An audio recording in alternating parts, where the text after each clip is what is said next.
नमस्कार दोस्तों। किस्से कहानियों की दुनिया में आपका स्वागत है। आप सुन रहे हैं मुंशी प्रेमचंद की कहानी विषम समस्या। कहानी पसंद आए तो वीडियो को लाइक कीजिए और चैनल को सब्सक्राइब। तो आइए सुनते हैं। मेरे दफ्तर में 4 चपरासी थे। उनमें से एक का नाम गरीब था। बहुत ही सीधा, बड़ा आज्ञाकारी, अपने काम में चौकस रहने वाला, गुड़कियाँ खाकर भी चुप रह जाने वाला, यथा नाम तथा गुण, गरीब मनुष्य था। मुझे इस दफ्तर में आए साल भर हो गया था, मगर मैंने उसे एक दिन के लिए भी गैर हाजिर न पाया था। मैं उसे 9 बजे दफ्तर में अपनी दरी पर बैठे हुए देखने का आदी हो गया था, मानो वह भी इस इमारत का ही कोई अंग है। इतना सरल कि किसी की बात टालना जानता ही न था। एक चपरासी मुसलमान था। उससे सारा दफ्तर डरता था, मालूम नहीं क्यों। मुझे तो इसका कारण सिवाय उसकी बड़ी बड़ी बातों के और कुछ नज़र न आता था। उसके कथा अनुसार उसके चचेरे भाई रामपुर रियासत में कोतवाल थे। उसे सर्वसम्मति से काजी साहब की उपाधि दे दी थी। शेष 2 महाशय जाति के ब्राह्मण थे। उनके आशीर्वाद का मूल्य ही उनके काम से अधिक था। ये तीनों चपरासी कामचोर, गुस्ताख और आलसी थे। कोई छोटा सा भी काम करने को कहिए तो बिना नार बोहे सिकुड़े कुछ न करते। क्लर्कों को तो कुछ समझते ही न थे। केवल बड़े बाबू से थोड़े डरते थे। यदि भी कभी कभी उनसे भी बेअदबी कर बैठते थे। मगर इन सब दुर्गुणों के होते हुए भी दफ्तर में किसी की मिट्टी इतनी खराब न थी जितनी बेचारे गरीब की। तरक्की का अवसर आता तो तीनों नंबर मार ले जाते। गरीब को कोई पूछता ही न था। और सब 10-10 रुपये पाते थे, पर बेचारा गरीब साथ ही पे पड़ा हुआ था। सुबह से शाम तक उसके पैर एक क्षण के लिए भी न टिकते थे।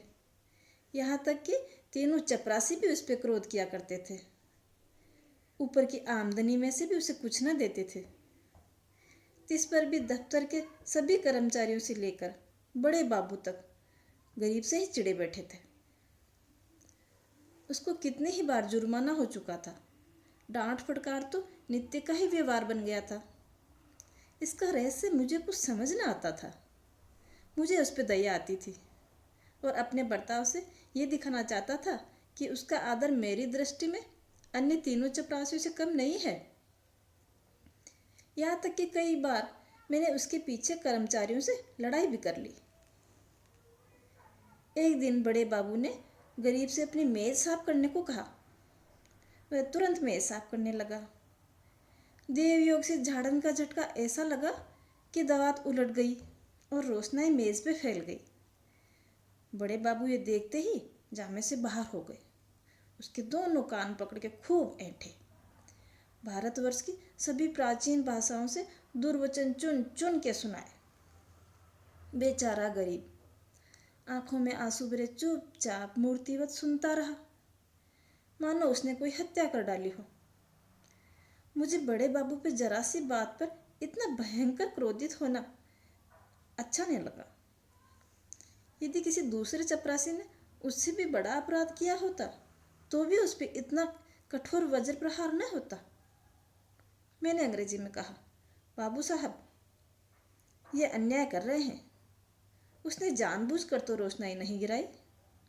इसका इतना बड़ा दंड देना अनुचित की पराकाष्ठा है। बाबूजी ने नम्रता से कहा, आप इसे जानते नहीं, ये बड़ा दुष्ट है। मैं तो इसकी कोई दुष्टता नहीं देखता। आप अभी इसे जानते नहीं, ये बड़ा पाजी है। इसके घर में 2 हलों की खेती होती है, हजारों का लेन देन करता है, कई भैंसें पाली हैं। इन बातों को इसे घमंड हो चला। घर की दशा ऐसी होती तो आपके यहाँ चपरासीगिरी क्यों करता। बड़े बाबू ने गंभीर भाव से कहा, विश्वास मानिए, बड़ा पोड़ा आदमी है और बला का मक्खी चूस। यदि ऐसा ही है तो भी कोई अपराध तो नहीं। अभी आप यहाँ कुछ दिन और रहिए, आपको मालूम हो जाएगा कि ये कितना कमीना आदमी है। एक दूसरी माँ से बोल उठे, भाई साहब, इसके घर मनो दूध होता है, मनो ज्वार, चना, मटर, लेकिन इसकी कभी हिम्मत नहीं कि थोड़ा बहुत लाके कभी दफ्तर वालों को भी दे दे। यहाँ इन चीज़ों के लिए तरस के रह जाते हैं, तो फिर क्यों न जी जले। और ये सब चीज़ें इस नौकरी की बदौलत ही तो हैं, नहीं तो पहले इसके घर भुनी भांग भी न थी। बड़े बाबू सर कुचाकर बोले, ये कोई बात नहीं, उसकी चीज़ है, चाहे किसी को दे या न दे। मैं इसका मर्म कुछ कुछ समझ गया। बोला, यदि ऐसे तुच्छ हृदय का आदमी है तो वास्तव में पशु ही है। मैं ये न जानता था। अब बड़े बाबू भी खुले, संकोच दूर हुआ। बोले, इन बातों से उबार तो होता नहीं, केवल देने वाले की सहृदयता प्रकट होती है। और आशा भी तो उसी से की जाती है ना, जो इस योग्य हो।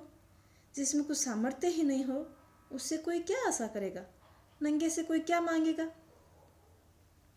रहस्य खुल गया। बड़े बाबू ने सरल भाव से सारी अवस्था बता दी। समृद्धि के शत्रु सब होते हैं, छोटे के ही नहीं बड़े के भी। हमारी ससुराल ननिहाल दरिद्र हो तो हम उससे कोई आशा नहीं रखते, कदाचित हम उसे भूल ही जाते हैं। किंतु वे सामर्थ्यवान होकर हमें न पूछें, हमारे यहाँ तीज त्योहार चौथ न भेजें तो हमारे कलेजे पे सांप लौटने लगते हैं। हम अपने किसी निर्धन मित्र के पास जाएं तो उसके एक बीड़े पान पे ही संतुष्ट हो जाते हैं। पर ऐसा कौन मनुष्य है जो किसी धनवान मित्र के घर से बिना जलपान किए लौट आए और फिर उसका सदा के लिए तिरस्कार न कर दे। सुदामा कृष्ण के घर से निराश लौटते तो कदाचित वे शिशुपाल और जरासंध से भी बड़े शत्रु होते। कई दिन बाद मैंने गरीब से पूछा, क्यों जी, तुम्हारे यहाँ कुछ खेती बाड़ी होती है क्या? गरीब ने दीन भाव से कहा, हाँ सरकार, होती है। आपके 2 गुलाम हैं, वही करते हैं। मैंने पूछा, गाय भैंसे पलती हैं? हाँ हजूर, 2 भैंसे पलती है। गाय अभी ग्याबिन है। आप लोगों की दया से पेट की रोटियां चल जाती हैं। दफ्तर के बाबू लोगों को भी कुछ लाके देते हो क्या? गरीब ने दीनतापूर्ण और आश्चर्य से कहा, हुजूर, मैं सरकार लोगों की क्या खातिर कर सकता हूँ? खेती में जौ चना मक्का ज्वार घास पात के सिवाय और क्या होता है? आप लोग राजा हैं, ये मोटी छोटी चीज़ें किस मुँह से आपको भेंट करूँ? जी डरता है कि कहीं कोई डांट के न बैठा दे कि टके के आदमी की इतनी मजाल। इसी मारे बाबूजी कभी हियाए न पड़ा, नहीं तो दूध दही की कौन सी बात थी। मुंह के लायक बीड़ा भी तो होना चाहिए। भला एक दिन कुछ लाके दो तो सही, देखें लोग क्या कहते हैं। शहर में ये चीज़ें कहाँ मैसर होती हैं। इन लोगों का भी तो कभी कभी छोटी मोटी चीज़ों पे मन ललचाता है।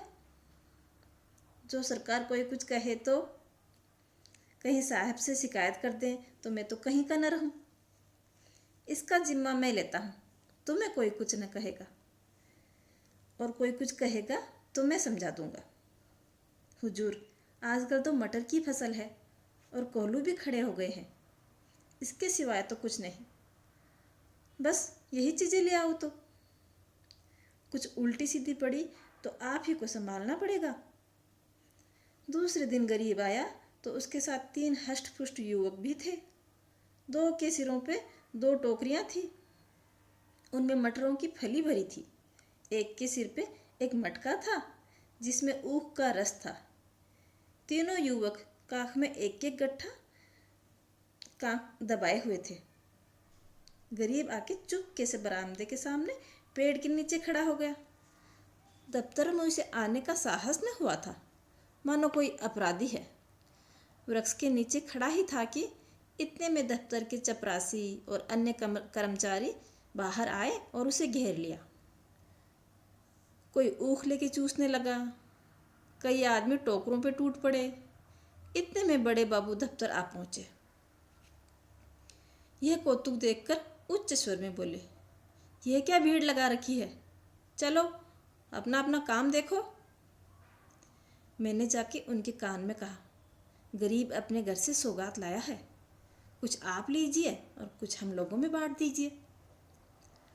बड़े बाबू ने कृत्रिम क्रोध धारण करके कहा, क्यों गरीब, तुम ये चीज़ें यहाँ क्यों लाए हो? अभी लौटा ले जाओ, नहीं तो मैं अभी साहब से कह दूंगा। क्या हम लोगों को भुखमरा समझ लिया? गरीब का रंग उड़ गया, थर थर काँपने लगा, मुंह से एक शब्द भी नहीं निकला। वह मेरी ओर आपराधिक नेत्रों से देखने लगा। मैंने अपनी ओर से क्षमा प्रार्थना की। बहुत कहने सुनने पर बाबू साहब राजी हुए। अब चीज़ों में से आधी अपने घर भिजवाई, आधी में अन्य लोगों के हिस्से लगाए। इस प्रकार इस अभिनय का समापन हुआ। अब दफ्तर में गरीब का मान होने लगा था। उसे नित्य घुड़कियां न मिलती थी, दिन भर दौड़ना भी न पड़ता था। कर्मचारियों के व्यंग्य और अपने सहकर्मियों के कटु वचन भी न सुनने पड़ते थे। चपरासी लोग स्वयं उसका काम कर देते। उसके नाम में भी थोड़ा परिवर्तन हुआ। वह गरीब से गरीबदास बन गया। स्वभाव में भी कुछ परिवर्तन हुआ। दीनता की जगह आत्मगौरव का उद्भव हुआ। तत्परता की जगह आलस ने ले ली। वह अब कभी कभी देर से दफ्तर आता, कभी कभी बीमार होने का बहाना करके घर ही बैठा रहता। उसके सभी अपराध अब क्षम्य थे। उसे अपनी प्रतिष्ठा का गुर हाथ लग गया था। वह अब 10वें 5वें दिन दूध दही या साग सब्जी लेके ही आता रहता था।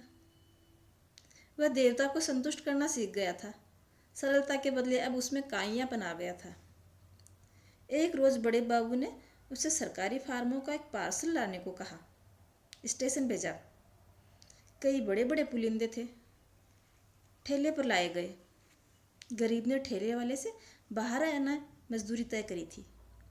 जब कागज दफ्तर में पहुंचाए गए तो उसने बाबूजी से बाहर आने पैसे ठेले वाले को देने के लिए वसूल कर लिए। लेकिन दफ्तर से कुछ दूर जाते ही उसकी नीयत बदल गई। अपनी दस्तूरी मांगने लगा। ठेले वाला राजी न हुआ। उस पर गरीब ने बिगड़ कर पैसे जेब के हवाले कर लिए और धमका के बोला, अब एक फूटी कोड़ी न दूंगा, जाओ जहाँ जाओ जाके फरियाद कर लो, देखो हमारा क्या बिगाड़ लेते हो।